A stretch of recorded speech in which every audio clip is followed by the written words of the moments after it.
So, shout out mga bossing sa atong bagong model ngayon si Boss AG Dons. So, ang request niya na gupit ngayon bossing is high cut na barbers.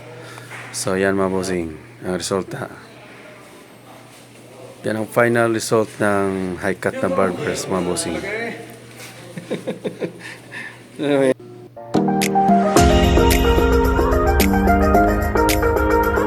So, sa umpisa mabosing, yun ang number 3 na gamit natin mabosing para sa taas.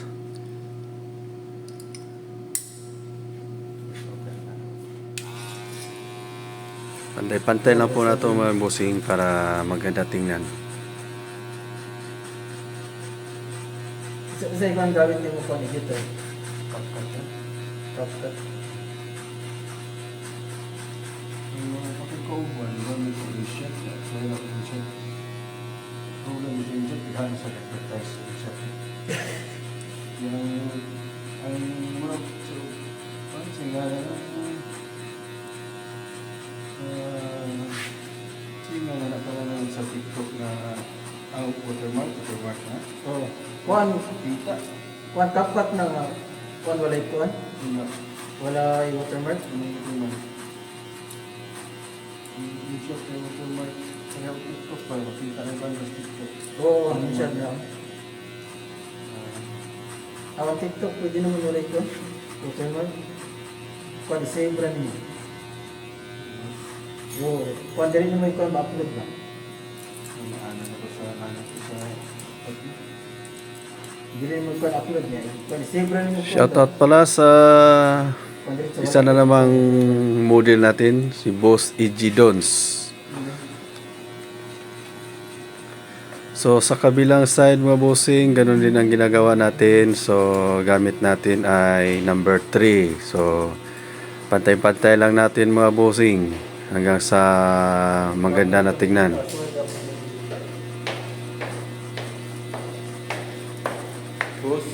boss.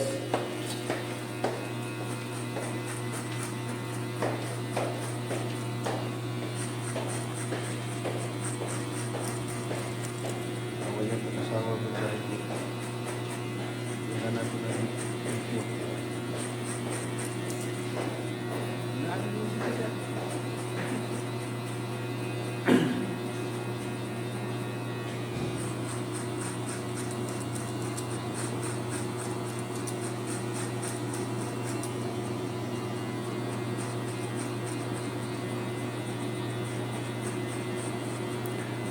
So no, sa likod naman mga bossing, sa likod na side, isa ganun din pa rin. Number 3 pa rin yung gamit natin mga bossing Pagdakop, ipabayad. sa ating high cut na barbers. Oo, kana. Mukot ka lang ba? Bawal mo yung istito ng pamukot to. O ayos-ayosin na natin mga bossing hanggang sa mapantay na siya. Hanggang maganda na tingnan. Pamukot. Baka tayo magpalit ulit ng ibang bala. So ngayon mga bossing yan. So ang gamit natin yan ngayon mga bossing is number 1.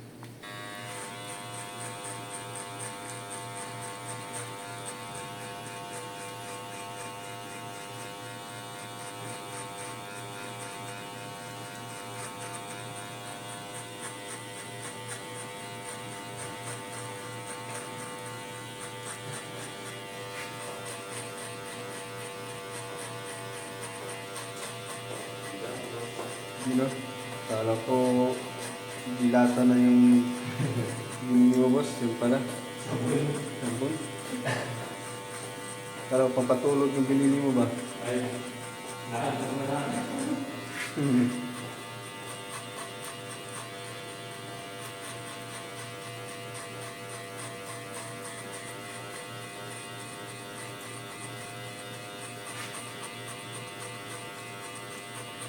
So sa kabilang side naman mga bossing, ganun pa rin yung ginawa natin. So number 1 pa rin yung gamit natin yan. Pantay-pantay lang natin mga bossing hanggang sa manipis na.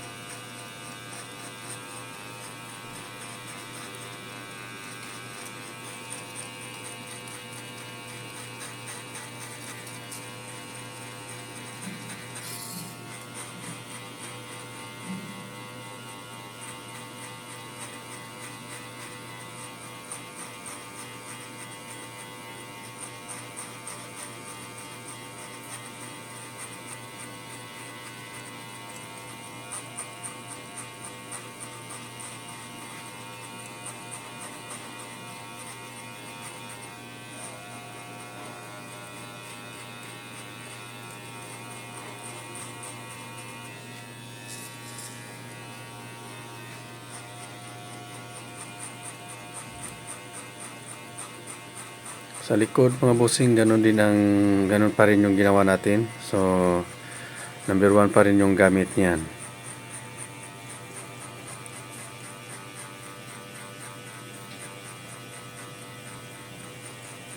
So, pantay-pantay lang natin mga bossing hanggang sa maganda na tingnan. So, sa sunod, yun yung 1/2. Yun yung 1/2 mga bossing sa bandang baba, sa ibaba mga bossing.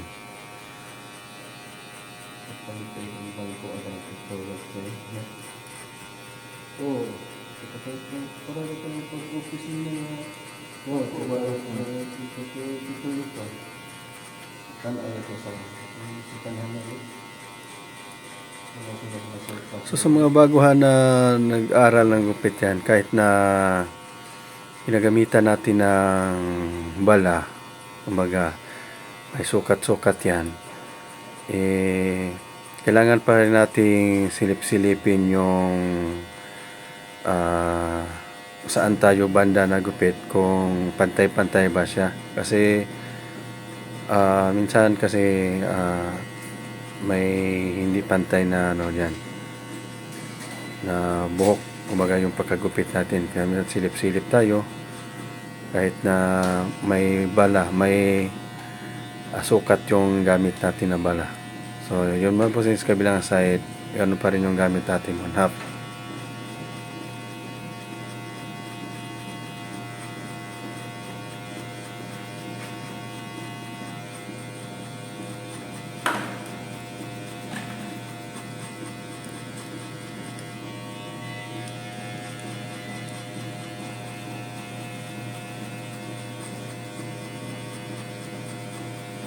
So sa likod mga bossing, ganun pa rin, wala pa rin yung gamit natin yan.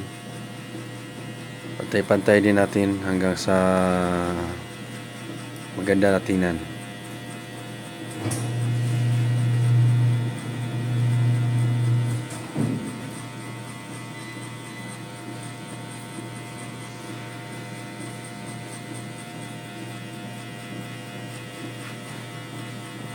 Ang paggugupit pala natin mga bossing ay depende yan sa klase ng buhok ng customer natin.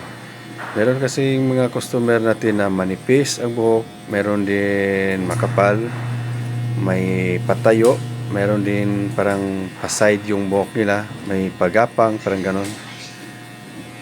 May parang flat yung pagkatubo ng buhok nila. So yung iba kasi patayo. So yung bossing zero yung sukat ng ano na natin bossing, yung pinaka mababa niya mga bossing. Tinanggalan natin ng 1/2 na na bala. Kasi yung style ng gupit na yan bossing is barber. So sa pinakamababa lang niya bossing yung 0. Hindi lang natin itaas kasi ang mangyayari yan, pag itaas natin is magiging faded na yung yung resulta. So sa mababa lang mga bossing na portion para maganda siya tingnan.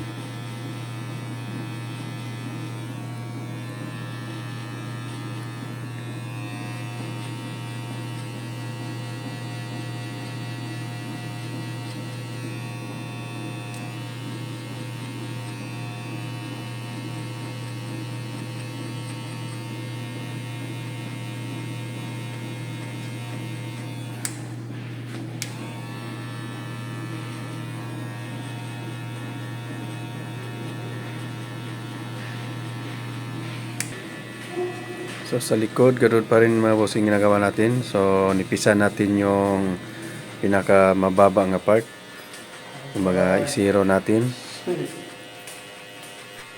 So sa mga baguhan pala nag-aaral ng gupit yan. So pag nag-zero tayo, so kailangan ingat-ingat lang tayo sa paggamit ng clipper. Kasi pag nagkamali tayo niyan, yung 0 talaga wala, hindi na ma-adjust yung buhok niyan.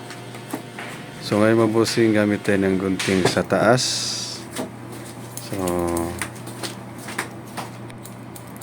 So gamit ko pa rin yung bossing, gumamit pa rin ako na suklay para pantay tingnan yung buhok. So hindi hindi talaga ako sanay mga bossing na kamay yung gamit ko sa pang ipit-ipit sa buhok. Saka mas gusto ko pa rin yung suklay kasi mas makikita ko na pantay yung pagkagupit. Saka mas madali para sa akin mga bossing pag suklay yung gamit ko. So yung model pala natin ngayon mga bossing is medyo makapal yung buhok niya. So maya mga bossing, pag pantay na yung buhok niya is gagamitan natin yung pangpanipis, baga yung thinning scissor mga bossing, para mas maganda tingnan.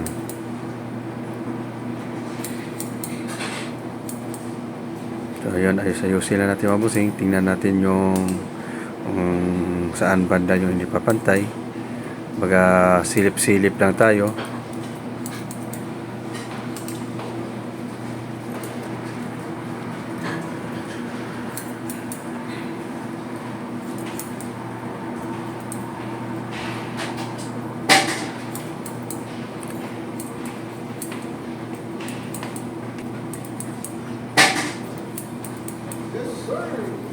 Shout out. Shout out.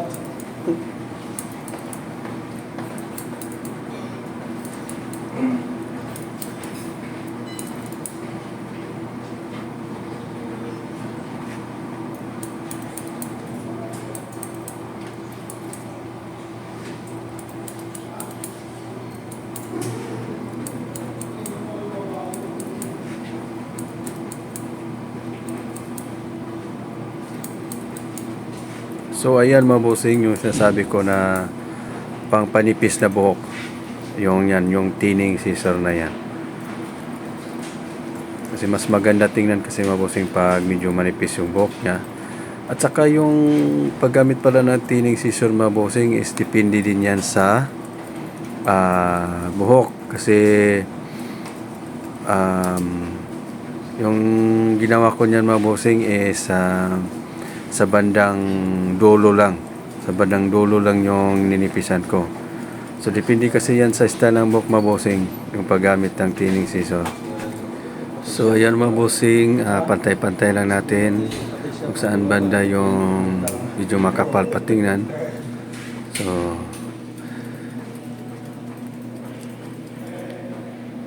as yung sinabi ko mga bossing is yung paggamit pala ng thinning scissor is depende sa style ng gupit yan.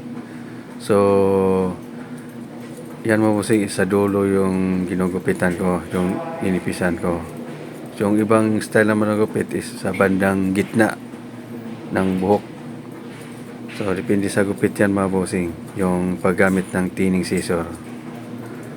So ngayon mga bossing is gamit tayo ng clipper as pang pinali na yan, pang final na na yan, para mas malinis tingnan.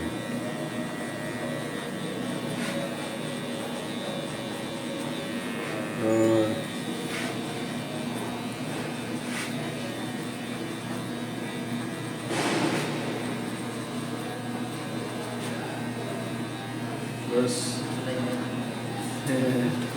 record lang yan, video lang yan.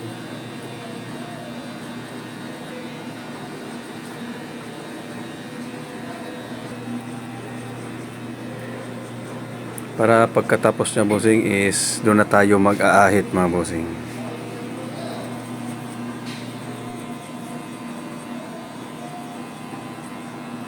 So yun mga bossing is aahitan natin yung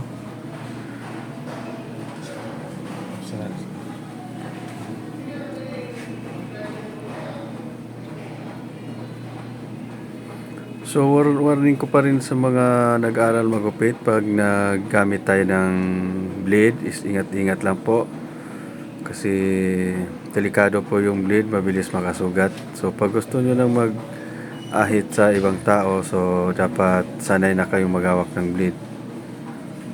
So yun lang po, warning ko lang po sa mga nag-aaral na magupit. So dapat sanay tayo humawak ng blade.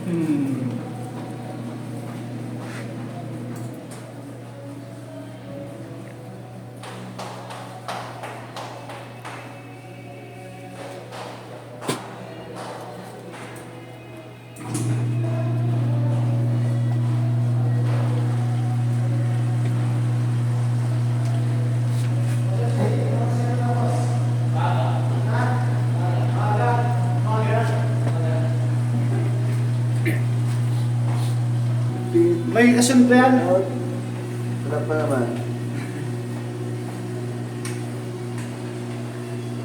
So sa mga subscribers ko pala dyan, sa mga viewers, kung nagustuhan nyo yung video na to, paki-like lang po and share and comment down below lang po kung may mga request kayo, kung may mga request kayo kung anong style ng gupit ang i-upload na naman natin. Gagawin nating tutorial mga bossing.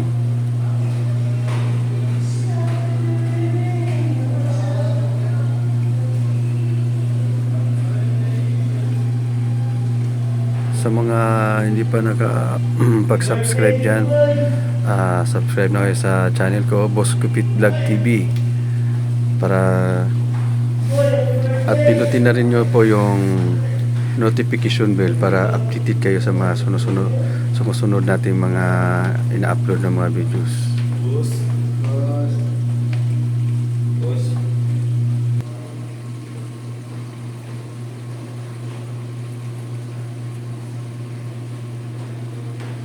So patapos na po yan mga bossing. So pag nagustuhan nyo itong video na ito, maraming salamat po sa inyong panonood. Paki-like and share, comment lang po and subscribe. Maraming salamat po. Peace out.